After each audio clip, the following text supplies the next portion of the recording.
Alright, so Apple is quietly setting the stage for one of the biggest iPhone shakeups we've seen in years, and honestly, this one might split the internet.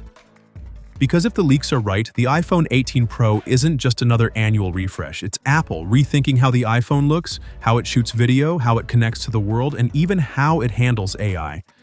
And what's wild is how much of this we already know this early. Let's start with the first thing you'd notice if you picked it up. At a glance, the iPhone 18 Pro won't look radically different from the 17 Pro, but Apple is doing that very Apple thing where the details completely change the vibe. The back is getting a much more unified finish. Right now, Pro iPhones have that slightly industrial two-tone look, where the glass and metal don't quite match. With the 18 Pro, Apple's blending everything together so cleanly that the glass and aluminum almost melt into each other. The whole phone is supposed to feel softer, more friendly, and less tool-like, which honestly makes sense given how bold the current Pro design already is. But here's the part that might surprise you. This thing is getting thicker. Again. For the second year in a row, Apple is adding depth to the Pro model, and that almost always means one thing: battery. The trade-off, though, is weight. According to leaks, the Pro Max could become the heaviest iPhone Apple has ever made. And suddenly, Apple sticking with aluminum instead of titanium makes way more sense. Because at this point, anything heavier would just be too much. Then there are the colors. Apple is reportedly testing three very un-Apple-like options: a deep red, a light brown, and a bright purple. We're not getting all three, but Apple will pick one. And honestly, any of them would completely change how the Pro lineup feels. It's rare to see Apple even experiment this far outside their usual comfort zone. Now let's talk about the display, because this is where things get controversial. The screen sizes stay the same, but the top of the display doesn't. If the leaks are accurate, the dynamic island as we know it is gone.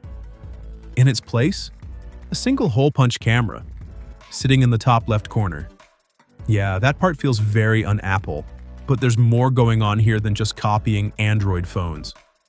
Apple is reportedly moving Face ID completely under the display using a new type of micro-transparent glass that lets infrared light pass through without distortion.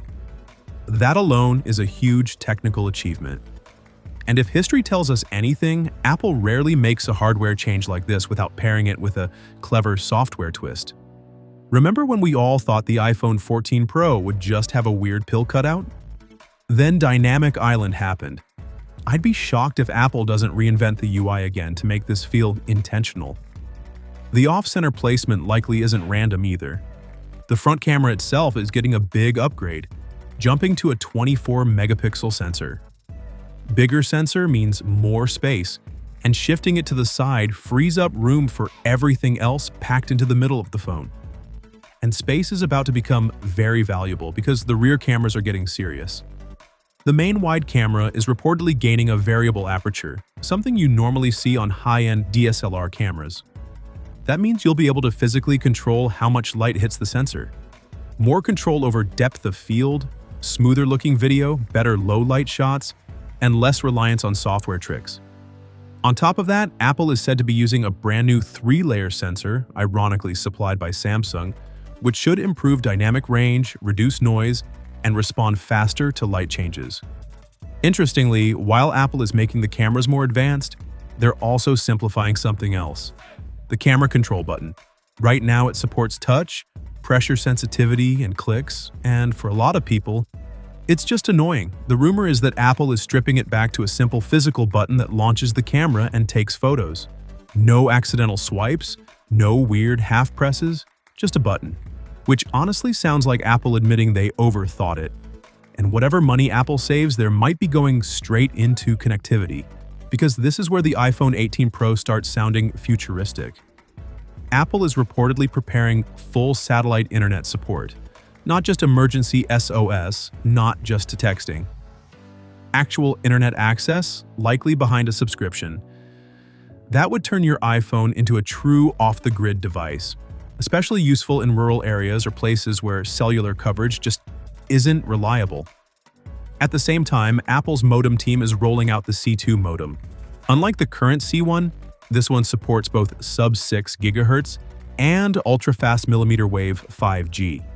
And the leaks suggest it could actually outperform Qualcomm's modems while using less power. Which brings us nicely to the chip.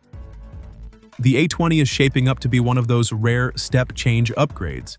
It's Apple's first 2-nanometer chip, and the leaked numbers are kind of ridiculous. Around 15% better performance and roughly 30% better efficiency. But the most important part might be how Apple is restructuring the chip internally, moving memory closer to the processing components. That reduces latency and makes on-device AI much faster and more responsive. This feels like Apple's M1 moment for iPhone. Not just faster, but fundamentally better at the things modern phones actually care about. And yes, battery life should benefit massively. A thicker phone, a more efficient chip, and Apple already being best in class at battery on the Pro models? That's a scary combination. Now here's the twist. You're not getting all of this at once. Apple is reportedly splitting the iPhone 18 launch. In September 2026, we get the iPhone 18 Pro, Pro Max, and a new Ultra model, which is Apple's high-end foldable. So what exactly is Apple building here? For a long time, there were two competing ideas: a flip-style iPhone that folds vertically, or a book-style foldable that opens into a tablet. Early testing leaned toward the flip, but the latest reports suggest Apple has committed to the book-style design.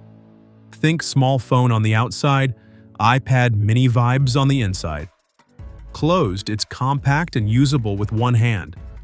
Open it up and suddenly you've got a mini tablet running iOS.